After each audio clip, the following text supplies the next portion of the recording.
We are back with more rational stuff. Today we are going to be solving rational equations. Before we get into that, at the top we have this quick refresher of the material we learned last time. This is a complex fraction. And remember, complex fractions, when you see this, the way you want to approach it is you want to simplify the numerator into a single fraction and the denominator into a single fraction, so that then you're just dividing those two fractions, keep, change, flip, and simplify. So let's start with my numerator. X over 4 plus 3 over 2. I need a common denominator. Between 4 and 2, my least common multiple is 4. So I want both of them to have a denominator of 4.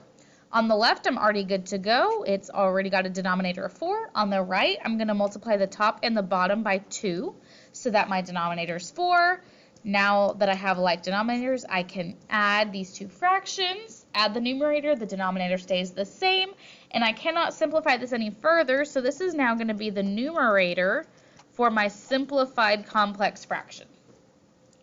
Let's repeat this process with my denominator. I have 2 minus 3 over x. This 2 has an imaginary denominator of 1. My least common multiple for my common denominator is going to be x. So I need to multiply on the left, the top and the bottom by x. And on the right, I'm already good to go. So 2x minus 3 over x. I cannot simplify that further, so this is now the denominator for my simplified complex fraction. So what we're doing is we have taken this complex fraction and turned it into x plus 6 over 4 divided by 2x minus 3 over x. So when I divide fractions, I keep the first one the same. I flip the second one upside down, and I am going to be multiplying them. I can't factor anything, and I don't have any common factors. They're going to cancel out. So I'm just going to distribute in the top because this is a binomial, and I'm going to distribute in the bottom because I also have a binomial. And here is my final simplified answer. Okay, now that we are good and refreshed on that, let's get into our new stuff. Today we are going to be solving rational equations. So let's talk about when we have a constant denominator, meaning a number. You take your original equation, and what you want to do is identify the least common multiple between your denominators. So between 5 and 2, my least common multiple is going to be 10. Now I'm going to take that common multiple and multiply both sides by 10 and simplify. So that's going to be 30 over 5 equals 10x over 2. You're just multiplying the numerators. Now this can reduce. 30 divided by 5 is 6. 10x over 2 is going to be 5x. If I'm solving for x, the last thing I need to do is multiply both sides, divide both sides by 5. And so we find that x is 6 over 5, and I could plug that back into my original equation to make sure that it checks out. All right, let's get into some more complicated examples. Starting with A, I need to find my least common multiple between my denominators. Now I have 3 terms here. The 9 has an imaginary denominator of 1, so just keep that in mind. So between 8, 1, and 16, my least common multiple is going to be 16. So I'm going to multiply everything in the numerator by 16. So on the left, I'm going to get 16x over 8. Then in the middle, I'm going to have 9 times 16, which is 144. And then my last term on the right, I'm going to get minus 16x over 16. Once I've multiplied everything by 16, I can start to simplify. 16x divided by 8 is going to give me 2x. 144 stays the same. And then here, my 16s will divide out, and I just get a minus x. Now, what's left here is just a two-step equation. I'm going to add that x to the other side. 3x equals 144. If I divide both sides by 3, I'm going to get that x is 48. Plug that back into my original equation to make sure that it works. Okay, let's go on to B. 4, 6, and 2, my least common multiple there is going to be 12. So I'm going to multiply everything by 12. So on this first term, I'm going to get 12 times x plus 1 over 4. The middle term, I'm going to have minus 12 times x minus 3 over 6. And on the right, 3 times 12 is 36 over 2. Again, I'm just multiplying in the numerator. My denominator is not changing. And what I want to do before I distribute in the top, let's go ahead and reduce these with my denominator. 12 divided by 4 is 3. So that's going to be 3 times x plus 1. 12 divided by 6 is 2. So that's going to be minus 2 times x minus 3. And on the right, I can go ahead and divide that into 18. Now is when I'm going to distribute and combine like terms to start solving for x. So 3x minus 2x is x, 3 plus 6 is 9, and I get that x is 9. All right, on to C. My denominators are 3, 2, and 6. My least common multiple between those three numbers is 6. So I'm going to multiply everything by 6 just in the numerator.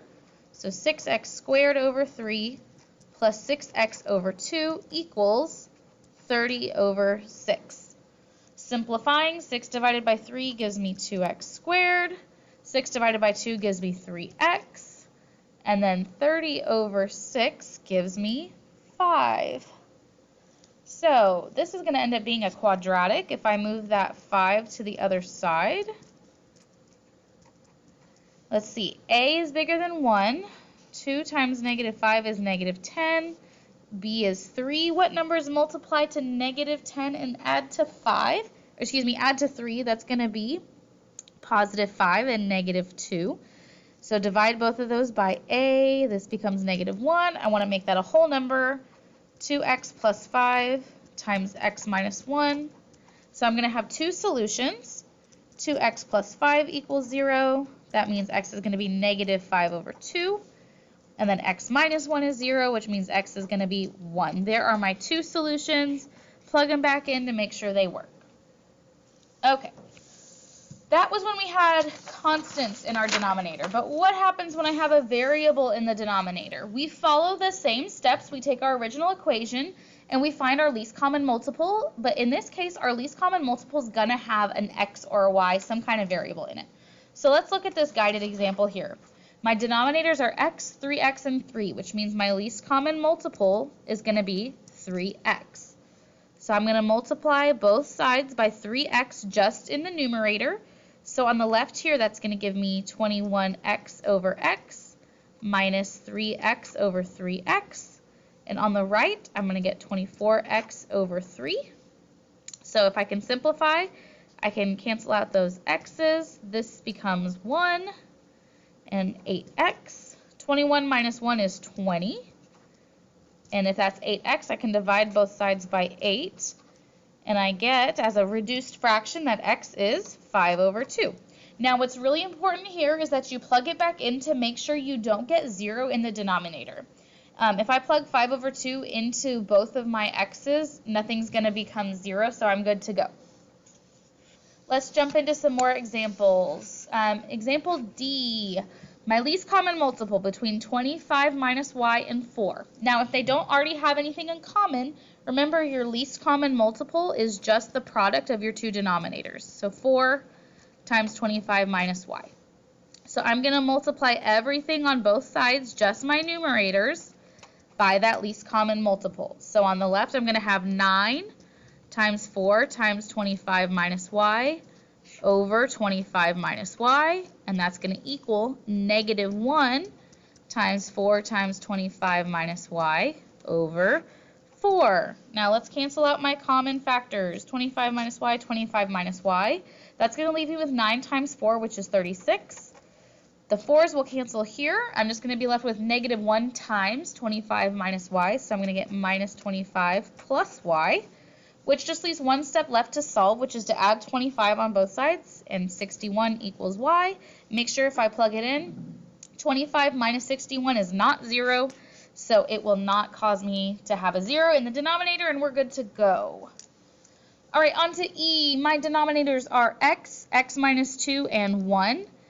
They don't have anything in common, so my least common multiple is going to be x times x minus 2. So I'm going to multiply everything in my numerators by x and x minus 2.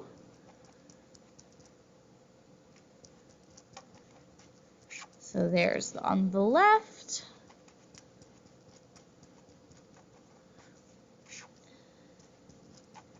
And on the right, running out of room a little bit. Okay, dividing out my common terms. I'm left with 2 times x minus 2, 3x, and then negative x squared plus 2x. And now we are going to solve.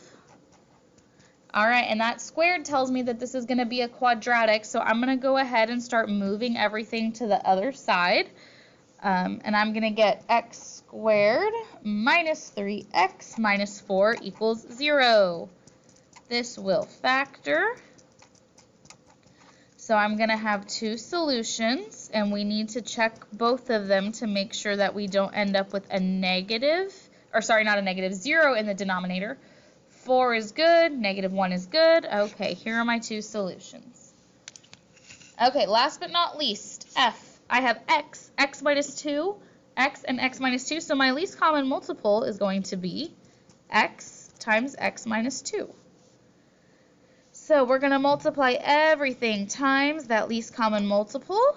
So 10 times x minus 2, x minus 2, 4 times x minus 2 over x equals 5 times x minus 2 over x minus 2. And I'm going to just partition that off there. This will reduce to 10.